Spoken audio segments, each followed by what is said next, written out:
Assalamualaikum warahmatullahi wabarakatuh ya. Selamat datang kembali di ARA Institut Analisa Sejarah. Oke teman-teman, kembali ke part Sirah Nabawiyah kita. Dan di bagian kedua kita akan belajar bagaimana kecerdasan Rasulullah SAW.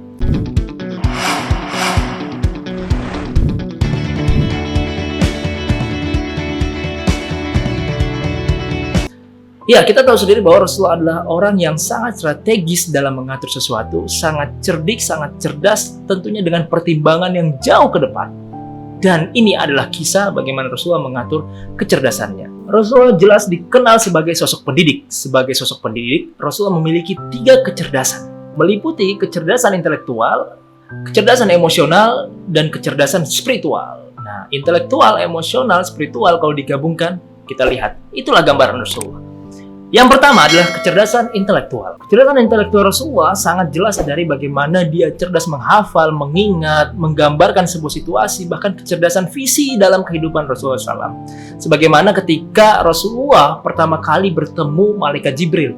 Ingat wahyu pertama, dengan sebuah kalimat, Rasulullah langsung sangat meresapi dengan sebuah naluri ide pikir yang sangat, bahkan dengan sebuah kalimat itu hingga dia bergetar.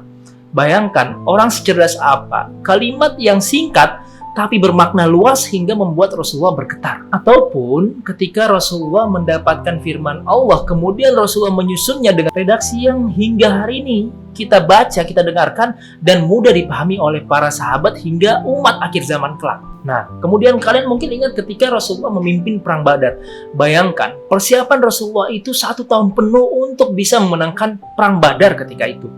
Apa persiapannya? Salah satunya kita lihat dari kecerdasannya. Rasulullah bisa mengetahui jumlah musuh, kekuatan musuh ketika Perang Badar nanti dengan informasi jumlah kambing dan jumlah unta yang disembelih setiap harinya dari pihak lawan. Bayangkan, gak kepikiran banget ternyata Rasulullah memikirkan hal yang justru berbeda sekali. Dia bisa mengetahui jumlah musuh nanti ketika perangan dengan berapa banyak ternak yang telah disembelih oleh pihak lawan ketika itu. Luar biasa banget ini ya. Bahkan sebelum Perang Badar, setahun persiapan itu Rasulullah mengirimkan, sudah menyiapkan strategi mengirimkan beberapa pasukan khusus untuk berekspedisi. Sudah memobilisasi masif, pembagian komando, bahkan pembentukan majelis-majelis untuk mempersiapkan kekuatan internal hingga mengetahui kekuatan lawan. Ketika Perang Badar berakhir, Rasul tidak berhenti untuk berpikir. Salah satu bukti kecerdasannya lagi ketika perang ini, orang itu di tengah euforia senangnya, Rasulullah tetap tenang dan berpikir cerdas, tetap berpikir untuk membuat kesinambungan strategi pasca perang, yaitu memperdayakan tawanan-tawanan perang tadi. Hingga muncullah kalau kita kenal dengan Daulat Islamiyah, undang-undang yang dibentuk pasca Perang Badar itu. Yang outputnya adalah dari perekonomian negara hingga pembentukan kekuatan militer, hingga walaupun habis menang tidak lalai dengan euforia kemenangan, tapi tetap mengkokohkan sebuah pertahanan yang luar biasa untuk menjaga stabilitas kemenangan tersebut. Cerdas sekali Rasulullah SAW. Dan tentunya itu adalah semua bukti kecerdasan intelektual Rasulullah dan tidak lepas dari nubuah Rasulullah SAW. Yang kedua, kecerdasan emosional. Ini nih yang jarang dimiliki banyak manusia karena pada fitrahnya manusia memiliki hawa nafsu yang sangat menggoyang emosional. Tapi lihat bagaimana Rasulullah memiliki kecerdasan emosional. Kecerdasan emosional Rasulullah itu dibagi 3 lagi nih. Ada yang namanya cerdas diri, cerdas sikap, dan cerdas sosial. Ya, diri, sikap, dan sosial. Pertama, cerdas diri. Cerdas dirinya Rasulullah kelihatan dari bagaimana beliau mengatur emosi dan mengatur perasaan. Kemudian, cerdas sikap. Nah, cerdas sikapnya Rasulullah jelas ya. Dari akhlaknya Rasulullah, beliau adalah sosok yang penyayang, beliau adalah sosok yang sabar, beliau adalah sosok yang sangat santun, lemah lembut, dan tentunya pemaaf. Kemudian, cerdas emosional yang ketiga adalah cerdas sosial. Dan inilah salah satu nubuah Rasul yang membuat dia sangat dekat dengan para sahabat. Tidak hanya para sahabat, bahkan orang di luar sahabat, bahkan musuh Rasulullah bisa menjalin kedekatan. Karena Rasulullah memiliki sikap toleransi, empati, hubungan baik dengan orang lain, dan bahkan membuat orang nyaman yang sedang bersama Rasulullah SAW. Itu adalah kecerdasan emosional. Dan yang ketiga adalah kecerdasan spiritual. Dan inilah yang paling penting menjadi akar kokoh kuat bagaimana hingga Rasulullah bisa memiliki kecerdasan intelektual dan kecerdasan emosional.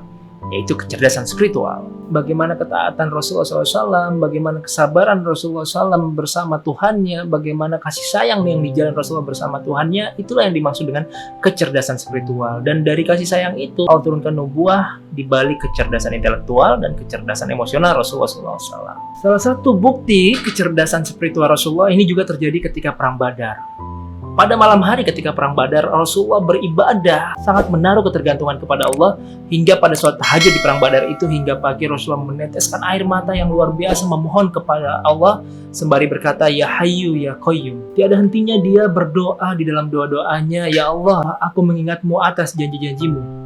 Janganlah engkau tinggalkan aku. Betul-betul Rasulullah itu sangat menaruh ketergantungan kepada Allah Subhanahu wa Ta'ala, dan inilah menjadi tiang utama hingga memunculkan kecerdasan-kecerdasan yang luar biasa di balik bagaimana cara berpikir Rasulullah SAW. Demikian, sungguh luar biasa di balik kisah Rasulullah, kecerdasan Rasulullah tadi ya, kecerdasan intelektual, kecerdasan emosional, dan tentunya kecerdasan spiritual.